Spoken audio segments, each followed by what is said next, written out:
바울은 로마서 12장과 13장에서 교회와 원수들에게 또 국가와 이웃을 향해 사랑을 베풀 것을 권면했습니다.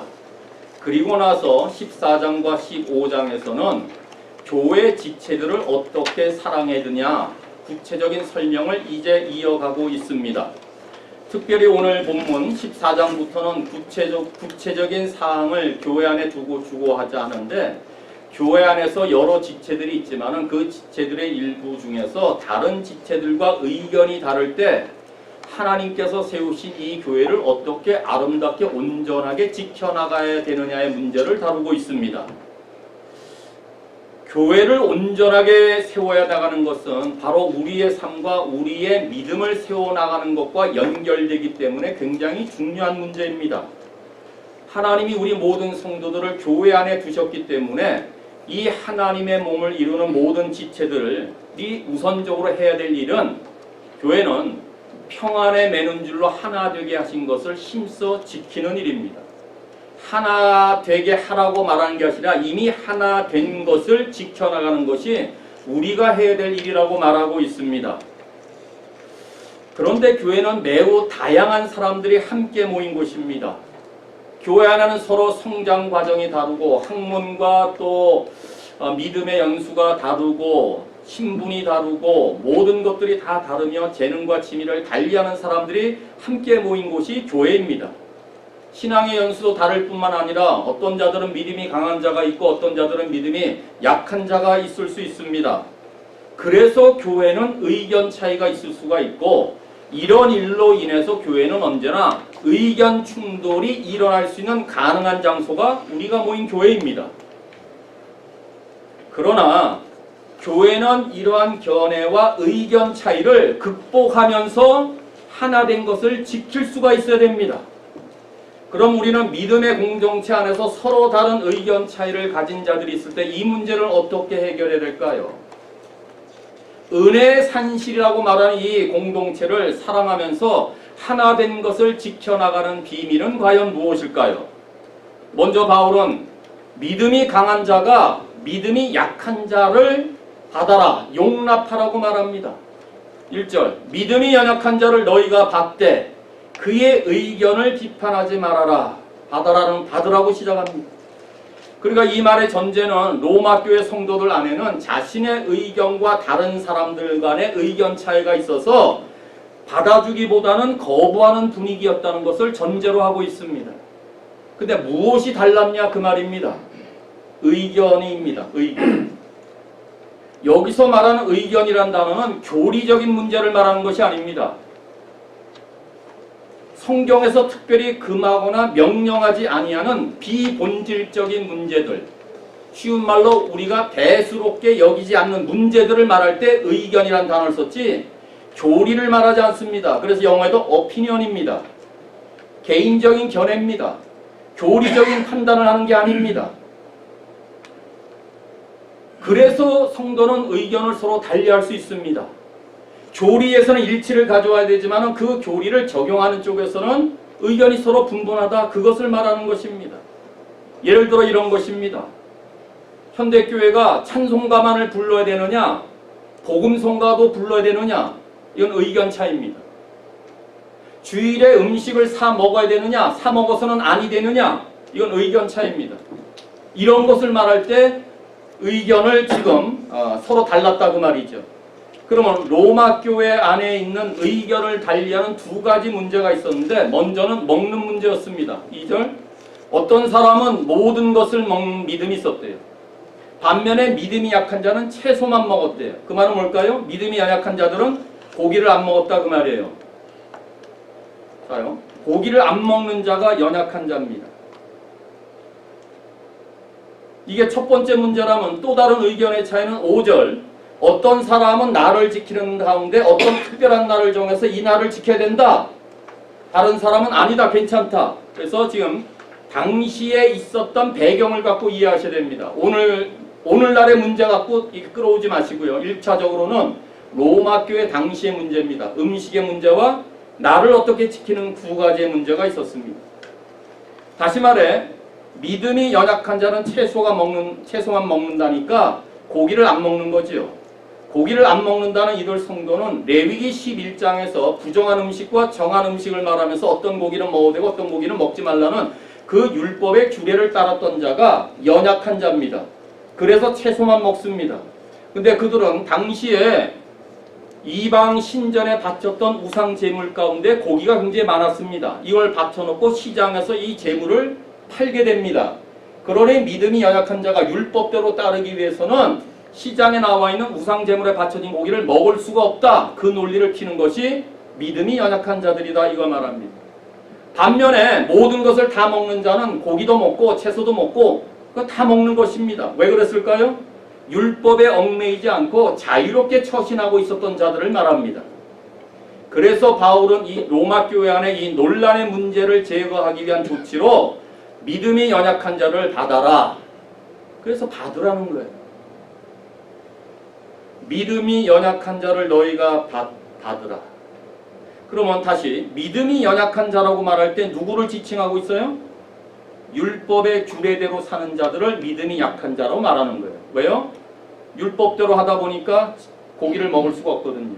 그래서 연약한 성경에서 말하는 믿음이 연약한 자는 율법의 규례대로 사는 자들을 말할 때 쓰는 거예요. 그 말은 율법에 얽매이지 않고 자유롭게 사는 자들이 오히려 믿음이 강한 자다. 이렇게 말하는 것입니다. 그렇다고 오해는 하지 마시죠. 율법주의자를 가르치는 용어가 아닙니다. 그렇다고 믿음이 연약한 자가 구원을 받지 못했다. 그리스도를 신뢰하지 않는다. 그런 단어가 아닙니다. 만약에 그랬다면 바울은 믿음이 없는 자라고 표현했을 것입니다. 믿음이 없는 자가 아닙니다. 믿음이 연약한 자를 말합니다. 그들도 그리스도를 믿고 있습니다. 그들도 하나님을 높이고 있습니다. 그렇다면 믿음이 연약한 자란 말은 결국 어떤 특정한 일을 하는 데 있어서 행동에 확신이 없었다는 것을 말합니다. 어떤 면에서 믿음이 약한 자들도 하나님을 기쁘시게 하는데 강한 자들보다 부지런하고 열심을 낼 수 있습니다. 앞설 수 있습니다. 이걸 부인하는 게 아닙니다. 하지만 그들이 약했다라는 표현은 바울이 전한 복음을 듣고 아니면 다른 분들을 통해서 얻은 복음을 들었는데 그 복음의 참된 의미를 다 깨닫지 못하였기 때문에 그리스도 안에서 누릴 수 있는 참 자유를 제한하면서 율법의 규례들을 지키고자 주장했다. 그 말입니다. 한편 믿음이 강한 자들은 뭘까요? 내가 은혜로 말미암아 구원을 받았기 때문에 은혜 받은 성도들은 그리스도 안에서 자유다. 그러니 모든 행동에서 자유를 스스로 누릴 수 있는 것으로 이해했습니다. 그것이 믿음이 강한 자를 말할 때 씁니다. 사실 바울도 이 음식 문제가 디모데가 목회하는 현장에 있었을 때에 디모데 4장에서도 이 음식 문제에 관해서 바울은요, 모든 것이 다 하나님이 만드셨지 않느냐. 그러니 하나님이 지으신 모든 것이 선하면은 다 먹어라. 이게 원래 바울의 가르침입니다. 그래서 우리는 다 먹을 수 있습니다. 그럼에도 바울은 로마 교회 성도들 안에 믿음에 연약한 자를 받으라고 권면하고 있습니다. 너희가 받으라고 했을 때 연약한 자를 너희가 받는다는 면에서 너희는 분명히 연약한 자에 속한 자가 아니라 강한 자가 받는 것입니다. 그죠? 연약한 자를 너희가 받으면 너희는 누구예요? 강한 자가 약한 자를 받는 것입니다. 그런데 바울은 14장의 4장을 시작하면서 믿음이 강한 자가 받으라는 용어를 쓰지 않고 있습니다. 그런데 15장 1절에 와서야 비로소 믿음이 강한 너희가 약점을 받아라 이렇게 쓰고 있어요. 그런 면에서 14장에서 말하는 너희, 그래서 14장이 용납해야 될 모든 자들은 믿음이 강한 자라고 적용해도 틀릴 수가 없다 그 말입니다. 그래서 믿음이 강한 자가 믿음이 연약한 자를 용납하는 것입니다. 그러니까 뭘까요? 교회 안의 비본질적인 문제, 우리가 대수롭게 여기지 않는 문제에 대해서는 의견을 서로 달리하는 경우에는 믿음이 강한 자가 믿음이 약한 자를 용납해야 된다. 그런 가르침입니다. 그래서 이 받되라는 단어는, 그죠? 2절에 너희가 받아라라는 이 받으라는 단어는 원래 2인칭 복수 명령형으로서 영접하라, 환영하라는 뜻입니다. 그러니 현재형이고 복수형이었기 때문에 온 교회가 너희들이 계속적으로 믿음이 약한 자들은 환영해야 된다, 다 용납해야 된다, 이렇게 가르치는 거죠. 한 번만 받아주는 것이 아니라 그분이 약하면 약한 그날 계속적으로 우리 모두가 다 적극적으로 환영하라는 이야기로 믿음이 약한 자를 너희 믿음 강한 자가 그와 같이 환영하라. 그 말은 뭘까요? 교회 안의 모든 지체들 간의 관계에서는 차별이 없어야 된다는 것을 가르치고 있는 것입니다.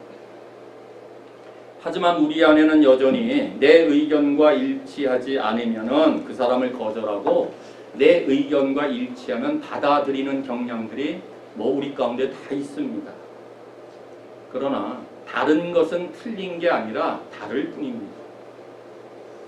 다른 것은 다른 것입니다. 틀렸다고 말해서는 아닙니다. 그러니까 주님 안에서 우리 모두가 한 가족이 되었다면 교회에서는 우리 지체들을 거절해서는 아니 됩니다. 아니 가정의 식구들, 아버지, 어머니, 할머니, 할아버지, 동생, 누나, 형 다 있는데 그 우리 자녀들의 한 사람의 의견이 다르다고 가족에서 거부합니까?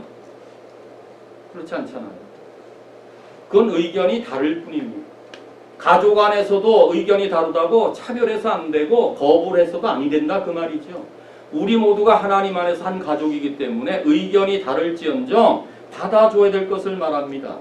그래야 모두를 받아주고 환영하고 그들의 이야기들을 이해해 주는 것이 그들을 돕는 첫걸음이고 그것이 바로 교회가 강건해지는 비결입니다. 그래서 바울은 믿음이 약한 자를 믿음이 강한 너희가 받아줘라 라고 말합니다.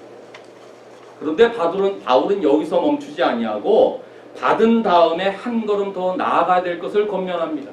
그게 뭐예요?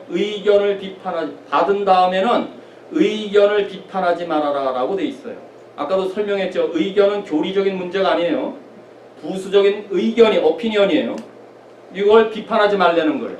그렇다면 우리 성경이 이 단어의 혼동을 갖고 오는 단어가 비판인데 저지먼트라는 단어가 원래 아니에요. 여기는 이 단어는 논쟁하거나 서로 다투는 것을 말합니다. 그래서 영어 버전은 코럴 썼어요. 말싸움하는 것을 말하는데 이게 비판하는 그런 내용이 아니에요. 이 말씀을 다른 말로 번역하면 그의 생각, 그러니까 연약한 자의 생각을 시비거리로 삼지 말라 그걸 말합니다. 그러니까 믿음이 강한 자는 믿음이 연약한 자의 그 생각을 말다툼하지 말고 그 너희가 약하다는 그걸 갖고 시비로 삼지 말아라. 그게 원래 문제예요. 이 비판은 여기서 말하는 그런 비판이 아닙니다. 말다툼하는 것입니다. 그러니까 믿음이 약한 성도가 꺼려하는 일들을 시비거리로 삼음으로 그 성도들 받아들이는 일에 장애가 되어서는 아니 된다. 그 말입니다. 그러니 교회는 믿음이 연약한 사람들을 피고인석에 앉히고 그들을 신문하는 법정이 되어서는 아니 된다는 말입니다. 교회는 믿음이 연약한 사람의 견해도 존중하며 환영할 수 있는 사랑의 장소가 되어야 됩니다. 그러니 건강한 교회는 믿음이 약한 사람의 생각과 행동을 비난하거나 시비거리로 삼지 않는 교회입니다. 이렇게 살 때 우리가 교회를 강건하게 세울 수가 있습니다. 왜 그렇습니까? 믿음이 강한 자나 믿음이 약한 자나 다 하나님을 믿는 면에서 동일합니다. 그렇죠? 그냥 방식만 다른 거지 하나님 믿는 거 다 똑같은 것입니다. 그러니까 용납하는 것입니다. 그러니까 시비를 걸 수가 없다는 것입니다. 그들의 믿음도 하나님을 향해 있기 때문에 그렇습니다. 설사 그들의 믿음이 약하다 할지라도 언젠가는 하나님을 향해 달려가는 그 믿음이 강한 자처럼 강해질 수 있기 때문에 그렇습니다. 그래서 우리가 다 받아야 됩니다. 왜요? 믿음은 하나님의 은혜의 선물로 우리 모두에게 주어진 것이기 때문에 믿음이 강한 자의 믿음도 믿음이 연약한 자의 믿음도 하나님 앞에서는 전부 다 소중하기 때문에 그렇습니다. 서로 믿음이 다르고 표현 방식에서 약하다 보인다 할지라도 하나님 편에서는 다 귀한 것입니다. 그래서 소중하게 여기고 그래서 용납해야 되고 그래서 그들을 환영하는 이 관계를 갖는 것이 이 교회를 강건하게 세우는 비밀입니다. 따라서 우리 모두는 상대방의 믿음이 약하다고 비난하지 말고 한 가족으로서의 지체로서 서로 소중히 여기고 서로 사랑하며 서로 용납하는 믿음으로 교회를 아름답게 세워나가는 이번 한 해가 될 수 있기를 바랍니다. 바울은 두 번째 방안으로 믿음이 강한 자나 약한 자나 서로 비판하지 말아야 교회가 온전하게 세워질 수 있다 이렇게 가르칩니다. 3절 상반절에 먹는 자는 먹지 않는 자를 업신여기지 말고 또 먹지 않는 자는 먹는 자를 비판하지 말라. 두 집단이 빠지기 쉬운 잘못을 지적합니다. 먼저 첫 줄은 먹는 자, 뭘 먹어요? 고기를 먹는 자는 즉 뭐예요? 믿음이 강한 자는 먹지 않는 자, 뭘 안 먹어? 고기를 먹지 않는 자, 누구? 믿음이 연약한 자를 업신여기지 말고 무시하지 말고 경멸하지 말고. 우리는 고기를 먹는데 왜 고기 안 먹느냐? 먹어도 된다. 왜 채소만 먹느냐? 이런 자들을 바라봤을 때 업신여기지 말라고 합니다. 왜 그랬을까요? 당시에도 아마 지금도 그럴 수 있을 거예요. 당시에 믿음이 강하다고 생각하는 자들은 믿음이 약한 자들에 비해서 더 자기들이 성숙했다. 더 지혜 분별력이 뛰어나다. 영적으로 더 강하다. 이런 생각을 갖고 있었기 때문에 믿음이 강한 자가 약한 자를 봤을 때 깔보기 쉬웠다 그 말. 그래서 깔보지 말아라. 얕보지 말라. 라고 가르칩니다. 그런 이후에 바울은 믿음이 연약한 자들에게 믿음에 강한 자들을 비판하지 말라는 거예요. 그러니까 먹지 않는 자는 뭐예요? 고기 먹지 않는 자죠. 즉 믿음이 연약한 자죠. 근데 먹는 자, 고기를 먹는 자, 믿음이 강한 자를 비판하지 말라는 거예요. 믿음이 연약한 자에게는 비판이라는 단어의 용어를 쓰고 있어요. 그러면 앞에서 나와 있는 비판과 3절에서 말하는 비판은 다른 용어예요. 앞에서 말하는 비판이라는 용어의 한글은 말다툼하는 다툼이에요. 여기서 말하는 비판이라는 용어는 정죄하듯이 남을 판단하는 단어예요. 완전히 틀린 용어예요. 그럼 잘 보십시오. 로마 교회 안에는 누가 더 정죄를 많이 했습니까? 믿음이 약한 자가 더 정죄를 했어요. 왜 믿음이 약한 자가 정죄할 수 있나요? 자기들은 율법대로 사는데 우리는 율법대로 고기도 안 먹고 율법대로 정확한 날을 지키는데 자유함을 얻은 자들은 고기도 막 먹고 뭐 특별한 날 별로 신경 안 쓰고 하니까 율법적으로 정죄라는 거예요. 그래서 이 비판은 남을 정죄하듯이 판단하는 용어입니다. 그러니까 믿음이 연약한 자는 자기 자유함을 얻는 자들을 향하여 정죄하는 판단을 하지 말라고 쓰는 거예요. 굉장히 강한 어조지요. 그러니까 율법에 너무 묶여있는 자들은 남들을 쉽게 정죄하기가 쉬워요. 그래서 비판하지 말라는 단어를 쓰고 있는 것입니다. 그럼 양쪽 다 뭘까요? 서로 정죄하는 건 마찬가지예요. 업신여기는 것이나 뭐 단어 설명이 달랐지만은 업신여기나 비판하는 게 양쪽 다 죄를 범하는 거 아니겠습니까? 그럼 1절에서 너희가 받되라는 이 말이 의미하는 것과는 달리 교회 안에 분열을 조장하게 됨을 지적하고 있는 거예요.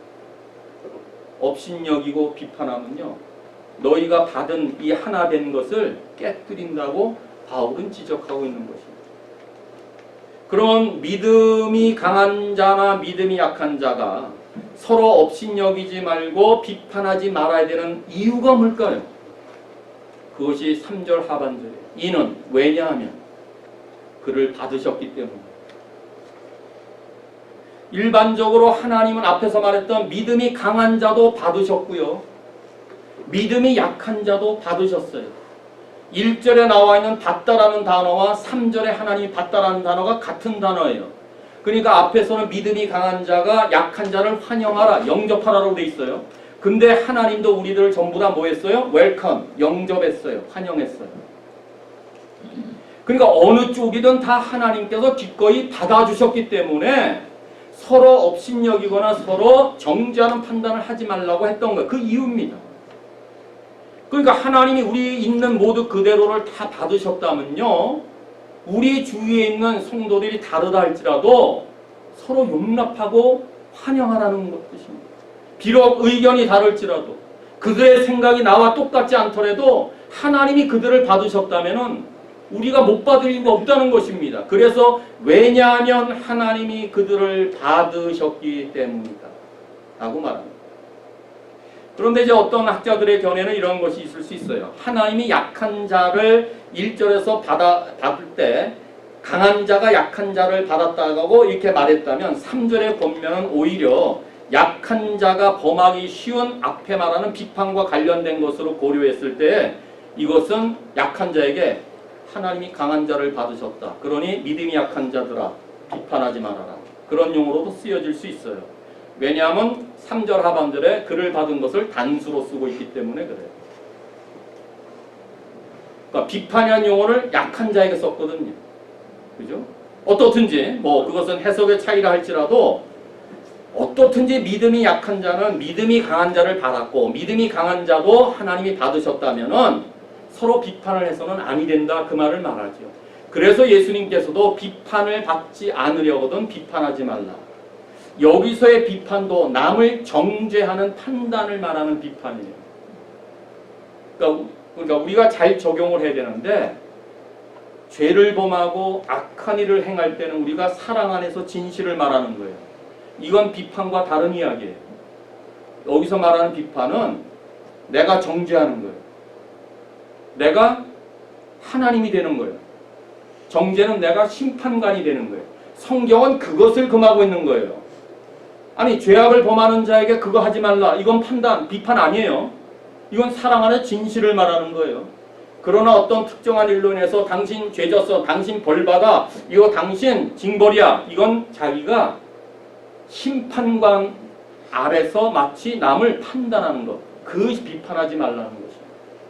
근데 믿음이 연약한 자가 로마 교회 당시에 그런 일들이 있었다는 것을 말하는 것입니다. 어떻든지 믿음이 강한 자나 믿음이 약한 자는 서로 멸시하거나 비판하지 해서는 안 됩니다. 양쪽 다 하나님이 받으셨기 때문에 그렇습니다. 그러니 바울은 믿음이 강한 자와 또 약한 자가 서로 정죄하는 일이 계속된다면은 아무 조건 없이 우리 모두를 용납하신 하나님을 배척하는 일임을 지적하고 있는 말씀입니다. 그러니 우리 모두를 받으셨다면은 의견이 다르다고 해서 거부해서는 아니 됩니다. 하나님이 우리를 받으셨다는 것은 우리 모두가 예수를 믿음으로 하나님의 자녀가 되었다고 말하는 것입니다.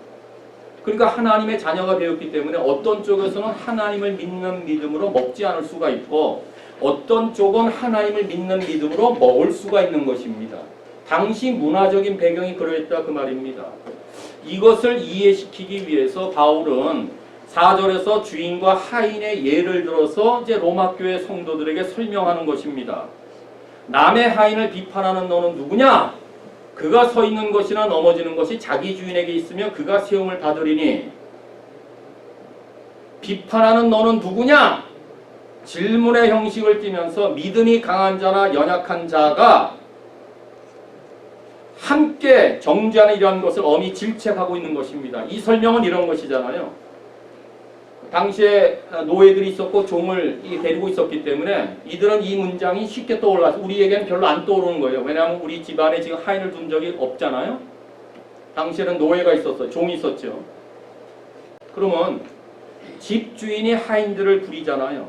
근데 집주인이 없는 틈을 타서 집주인 전혀 모르게 하인들끼리 서로 멸시하고 하인들끼리 서로 비판을 하고 있다면은 그 같은 행동은 주인의 영역을 월권하는 행위다 이렇게 말하는 거예요. 그 집에 주인이 있는데 어떻게 하인들끼리 서로 판단하느냐 이걸 금하는 거예요. 다시 말하면 뭘까요? 하나님의 자녀의 행위를 판단하는 것은 그러니까 서로 하나님의 자녀의 행위를 판단하는 것은 오직 우리의 참 주인이신 하나님만이 하실 수 있다 이걸 말하는 거예요. 그 사람이 넘어지든지 세우든지 그 사람을 그렇게 할 수 있는 분은 하인이 아니라 우리 하나님이시다. 그게 4절 상반절이에요. 하나님의 주권을 침해하지 말라는 거예요. 판단하는, 비판하는 것은. 왜 그럴까요? 4절 하반절에 이는 왜냐하면 그를 세우시는 권능이 주님께 있기 때문에 정확한 표현을 하고 있죠. 그래서 믿음이 강한 자는 연약한 자들을 업신여기지 말고 믿음이 연약한 자는 강한 자를 비판하지 말아야 돼요. 판단의 주인은 하나님이시에요. 잘못된 것으로 인해서 넘어졌을지라도 그를 세우는 분은 하인이 아니라 하나님의 권능 때문에 세워지는 거예요. 진실로 하나님은 우리의 집주인이십니다. 집의 주인이십니다. 그래서 여호수아는 나와 내 집은 여호와만을 섬기겠노라 결단했던 것입니다. 그리스도는 그의 집에, 하나님의 몸된 집에 있는 모든 하인들을 다스릴 수 있는 유일한 권능이 계신 분입니다. 모든 성도들을 판단하실 수 있는 분 유일하게 하나님 한 분밖에 안 계십니다. 주인이신 예수 그리스도가 그 사람을 심판해야지 우리가 서로 다른 의견을 가졌다고 우리가 그들을 심판할 자격이 없다고 말하는 것입니다. 그래서 서로 비판을 중재하라는 말씀입니다. 그래서 바울도 얼마나 고생이 많았나요? 사도권이 있느냐 없느냐, 말도 어눌하다, 뭐 저 사람이 뭐 어떻게 복음을 이렇게 전한다 그랬을 때 사람들이 막 판단했지요. 그랬을 때 고린도 교회가 특별히 그런 문제가 있었어요. 그래서 바울은 뭐라고 얘기해요? 나도 심판하시는 이는 주다. 나도 나를 판단하지 않는다. 나도 너희들을 판단하지 않겠다. 나를 판단하시는, 심판하실 이는 하나님이시다. 이렇게 말합니다. 이런 말씀을 듣고 알면서 계속적으로 서로가 의견이 다르다고 비판을 한다면은 너 누구냐? 야단을 치십니다. 아직도 하나님의 자리에 서 있으려고 그러느냐? 하나님의 호통을 받을 것입니다. 이처럼 서로 업신여기거나 비판하는 행위는 그를 세워주신 하나님의 은혜와 권능을 판단하는 일이기 때문에 사도 바울은 로마 교회 성도들에게 멸시를 하거나 정죄 같은 심판을 엄히 금하고 있는 것입니다. 그러므로 우리 성도들은 하나님께서 용납해 주신 모든 지체들의 의견들이 나와 다르다고 할지라도 또 그들의 믿음의 표현 방식이 서로 다르다 할지라도 업신여기거나 비판해서는 안 됩니다. 그것은 옳은 방식이 아닙니다. 성도들의 일어서고 넘어지는 것은 우리에게 달려있는 것이 아니라 하나님의 권능에 달려있기 때문에 그렇습니다. 믿음의 분량이 서로 다르다고 해서 다른 분량 가지고 내가 이래라 저래라 판단하는 것은 하나님의 주권을 침해하는 일입니다. 뭐 성도가 옳은 일을 하건 그릇된 일들을 하건 사랑 안에서 진실을 하는 것은 틀림없는 일이지만 그 마지막 판단은 하나님이 하시는 것입니다. 따라서 그런 부분이 다를지라도 정죄 같은 비판을 해서는 아니 됩니다. 하나님이 다 알아서 세우시고 고쳐주시고 일깨워주시고 하나님께서 권능으로 그들을 판단하시기 때문에 그렇습니다. 그러므로 이번 한 해 이 신실한 교회가 우리에게 맡겨진 귀한 사명들을 감당하며 그리스도의 몸된 교회를 온전히 이룩하게 될 때 나와 다른 믿음의 분량, 나와 다른 견해를 가진 성도들을 받아들이면서 멸시보다는 칭찬을, 비판보다는 인정을 하며 교회를 온전히 세우는 이번 한 해가 될 수 있기를 간절히 바랍니다. 마지막으로 당시 로마 교회의 또 다른 문제는 절기를 지키는 날에 있어서 의견이 충돌했기 때문에 이에 대해서 마지막 제시를 하나 합니다. 믿음이 강한 자나 약한 자나 신앙 양심에 따라서 행동해야 될 것을 권면하고 있습니다. 5절에 어떤 사람은 이 날을 전날보다 낮게 여기고 어떤 사람들은 모든 날을 같게 여긴다. 이것입니다. 다시 말하면 유대 성도들은 율법에 명시된 안식일이나 절기들을 매우 중요하게 여겼습니다. 그래서 그들은 예수 그리스도를 믿은 이후에도 여전히 율법에 나타난 절기를 끝까지 준수해야 된다고 주장했습니다. 반면에 로마 교회 대부분의 이방인들은 예수 그리스도를 믿은 이후에 주 안에서 자유함을 얻었기 때문에 어떤 특정한 날에 묶여 살 필요는 없다. 그래서 날에 대해서 절기에 대해서 자유롭게 예배를 드렸습니다. 또 실제 원칙적으로 사도들은 안식 후 첫날에 모였습니다. 그 증거로 사도행전 20장 7절에 그 주간의 첫날에 모였다고 되어 있습니다. 주간의 첫날은 썬데이를 말합니다. 안식은 토요일입니다. 안식 후 첫날은 우리가 말하는 썬데이, 일요일입니다. 고린도전서 16장 1절에도 그들이 고린도 교회 매주 첫날에 모일 때에 헌금을 가져간다고 기록되어 있어요. 그러면 고린도 교회 언제 모였어요? 매주일 첫날. 언제? 썬데이. 이미 성경에는 하나님의 날을 지킬 때, 그러니까 구약이 말한 안식일을 지킬 때 매주일 첫날에 모였다는 것을 증거로 하고 있습니다. 주간의 첫날, 우리 주님께서 부활하신 그날이야말로 처음 창조의 안식의 날에 부응하는 날입니다. 우리는 하나님의 창조 안식을 지키는 날로 주일을 지키는 게 아닙니다. 안식일의 참 주인이신 예수님께서 이 땅에 오셔서 우리 같은 죄인들을 위해서 죄를 담당하시고 십자가에 죽으시고 부활하사 우리에게 구속하심을 주신 그날이 우리의 참 안식을 주신 날이기 때문에 우린 안식 후 첫날을 지금 지키는 것입니다. 그래서 바울도 골로새 교회가 이 문제로 골치 아프고 있었어요. 골치덩어리. 그래서 바울이 또 뭐래요? 그러므로 먹고 마시는 것과 절기나 초하루나 안식일을 이유로 누구든지 판단하지 말아라. 골로새 교회도 이 문제가 있었어요. 근데 바울은 분명히 그런 일로 판단하지 말아라. 그럼 이해가 더 되지요. 자, 그렇다면 이 로마 교회에 이 줬던 이 메시지는 로마 시대 당시로 배경을 이해하셔야 돼요. 오늘과 똑같은 적용하시면 안 되죠. 왜냐하면 당시 복음이 전파되는 과도기간 아닙니까 지금. 그러니까 유대인들이 예수님 믿으면 아무래도 율법이 아직도 그들을 막 그냥 강요하잖아요. 가르친 대로. 그러니까 과도기간 중에 있었다는 것을 이해하셔야 돼요. 그러니까 과도기 중에 있었던 교회 안에 안식일 준수에 대한 문제가 늘 대두되곤 했죠. 로마 교회도 그랬죠. 골로새 교회도 그랬어요.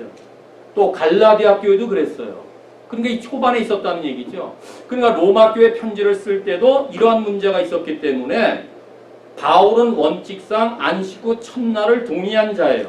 그의 서신서가 그렇게 되어 있기 때문에. 그럼에도 이 문제 앞에서는 바울이 모든 날을 똑같이 생각하는 자들이나 어떤 특별한 날을 중요하게 생각하는 자들의 입장을 무시하거나 비판하지 않고 있다는 거예요. 그럼 이들의 견해가 달랐을 때 바울은 어떻게 제시합니까? 각각 자기 마음으로 확정하라. 이게 그의 답이에요. 근데 이 말은요, 그냥 무턱대고 양쪽 다 인정하라는 단어로 이렇게 말하는 게 아닙니다. 바울은 각자 자기만의 확신을 가져야 되고 하고 있는 거예요. 확신을 가지고 다 하라는 이치완이에요. 각자 확신 가운데 행동하라 그 말이에요. 이거는 허용이 아니라 강한 명령이에요. 그래서 영어 버전에는 should라는 단어를 써요. 강한 마음으로 확정지으면서 해라 그 말이에요. 그러니까 달리 말해서 대수롭지 않은 문제, 비본질적인 문제에 관해서는 어설픈 확신으로 행동하지 말아라 그 말이에요. 적당하게 대강 이렇게 뭐 얼버무리지 말고 확정하라는 이 단어는 각자 믿음과 신앙의 양심에 확신을 갖고 행하라 그 말이에요. 한글 번역의 확정은 확신하다는 뜻이에요. 그래서 영어에 convince라는 단어를 쓰는 거예요. 얼마나 강한 확정입니까? 그래서 should라는 강한 명령형을 쓰는 거예요. 그것도 부분적이고 어설픈 확신이 아니라 전적인 확신이에요. 그래서 뭐예요? should be fully convinced. 그게 확정이라는 거예요. 어설픈 확신이 아니고 그냥 얼버무리는 그런 게 아니고 각자 마음속에 신앙의 양심에 확신을 가지고 행동하라. 그것이 바울의 답이었어요. 명답으로 보입니다. 어떻든 지금과 상황이 좀 틀리니까요. 그러면 정말 바울이 확정하라고 했을 때 무엇을 확신해야 됩니까? 확신하는 것에는요, 죄가 되어서는 안 되는 것을 확신하는 거예요. 대신 그리스도를 영화롭게 하고 주어진 모든 상황에서 최선의 방법으로 강한 확신을 가지고 이행할 것을 말하는 거예요. 그러니까 각자 마음에 확신한 것은 신앙적인 면에서 먼저 나와 하나님과의 바른 관계에서 나오는 결단으로 여기면서 확신 있게 행동할 것을 요구하는 것이 바울의 답이에요. 그러니까 바울은 비본질적인 일에 있어서 나와 생각이 다른 사람들을 통해서도 하나님께 영광을 돌릴 수가 있다. 그렇게 하는 것이 그들의 믿음이다. 그러면 그런 믿음의 확신을 가지면 된다. 그런 의미에서 비판하지 말아라 라고 가르치는 거예요. 그래서 바울은 양쪽에 속한 그리스도인들이 각자 자기가 행하는 하나님의 일들을 통해서 하나님을 영화롭게 하면은 괜찮다는 걸 말해요. 그래서 6절에서 남을 죽이는 자, 중히 여기는 자도 누구를 위해요? 주를 위해 중히 여기는 거예요. 먹는 자도 누구를 위해 먹어요? 주를 위해 먹어요. 그리고 먹으면서도 하나님께 감사해요. 반면에 먹지 않는 자, 고기 먹지 않는 자도 누구를 위해서 먹지 않아요? 주를 위해서 먹지 않아요. 근데 주를 위해서 먹지 않은 그 자도 하나님께 감사하고 있는 거예요. 왜냐하면 이들은 분명히 그들 마음 가운데 신앙의 강한 확신, 양심을 가지고 하나님을 위해서 먹었던 것이고 하나님을 위해서 그날을 지켰던 것입니다. 그렇다면 바울은 주를 위해서 하나님께 감사하는 마음으로 각자의 신앙 양심을 따라 행하는 모든 것들은 비판할 일이 아니라고 말하는 것입니다. 그러니까 이러한 경우에 있어서는 각자 신앙 양심에 따라 결정한 행위를 서로 인정할 줄 알아야 됩니다. 여기서 우리가 이해될 것은 물론 우리가 하나님을 위해서 행하는 일 모두가 하나님을 위해서 행한다고 말할 수 없는 것들이 있어요. 살인, 도둑질, 이건 하나님을 위한다고 할 수 없는 것입니다. 간음, 탐심, 교만은 하나님을 위한 일이 절대 아닙니다. 자, 이런 부분에서는 의견이 다를까요? 같지요. 누가 도둑질, 살인, 간음, 교만 이것이 서로 다르니까 그들에게 해야 한다는 사고들 이건 다 같은 의견을 갖는 것입니다. 이런 부분에서 우리는 의견을 달리하지 않습니다. 그러나 그 외에 어떤 그 성경에서 명시하지 않은 어떤 그 구체적인 문제에서 의견을 달리하고 있기 때문에 서로 그것이 다르다 할지라도 그 사람이 하나님을 위해서 그 일을 행하는 데서 그 사람이 정말 하나님께 감사하고 있다면은 서로 다른 선택을 하더라도 함께 용납해야 된다라고 말하는 거예요. 그러니까 우리는 서로 관점이 다르고 믿음의 순조 달라서 그로 인하여서 서로 다른 선택을 하게 되지만은 양쪽 모두 믿음으로 행하고 양쪽 모두 주를 위해서 하며 양쪽 모두 하나님께 감사하면서 한다면은 그것이 그들이 가졌던 강한 확신으로 행한다면 서로 받아주고 서로 사랑하며 서로 세워져서 교회 공동체를 온전히 세워야 된다. 이렇게 말하는 것입니다. 그렇다면 쉽게 말하면 이렇게 말할 수 있는 거예요. 저분도 주님을 위해서, 나도 주님을 위해서. 저분도 하나님께 감사하면서, 나도 하나님께 감사하면서. 그렇구나. 저 사람이 나와 같지 않은 것은 그저 다를 뿐이구나. 틀린 것이 아니구나. 이렇게 인정하면 돼요. 방법은 달라도 다 뭐예요? 목적이 같기 때문에 그래요. 양쪽 다 하나님을 위한 거예요. 양쪽 다 하나님께 감사하는 마음을 행하는 거예요. 그러기 때문에 용납해야 됩니다. 따라서 오늘 이 본문을 통해 우리 신실하게 이 사실을 잘 아셨다면 주님께로 피로 값주고 사신 이 교회 안에서 또 다른 새로운 담을 쌓지 마시고 강한 자와 연약한 자의 분리를 가져오는 장벽을 쌓지 마시고 아름다운 섬김과 참된 교제를 누리며 서로 용납하는 가운데 성령이 하나 되게 하신 것을 힘써 지키는 우리가 될 수 있기를 바랍니다. 사랑하는 신실한 교회 성도 여러분, 로마 교회 성도들처럼 우리 안에도 믿음이 강한 자와 연약한 자가 함께 다 있을 수 있습니다. 그런 의미에서 늘 우리가 조심하지 않으면 안 될 점이 있는데 상대를 판단할 때 그 평가 기준은 극히 주관적이라는 사실을 이해하시고 내 생각인가 주관이 앞섭니다. 그리고 내가 판단하는 그 판단은 절대 온전할 수가 없다는 사실을 아셔야 돼요. 그리고 내 판단은 언제나 하나님의 판단과 다를 수 있다는 점을 꼭 기억하셔야 됩니다. 그러니 우리는 서로 다르다 하더라도 서로 받아들여 용납하고 사랑하며 하나 되는 것을 온전히 지키며 신앙의 조화를 이루면서 참된 교제를 누릴 수 있는 지체들이 될 수 있기를 바랍니다.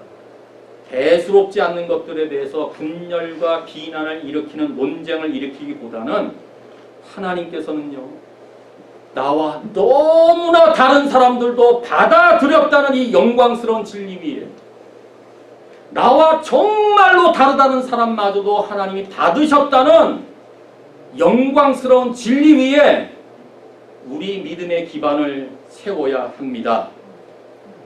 비본질적인 것에서는 서로 다른 견해를 가진 상대방을 기꺼이 받아주시기 바랍니다.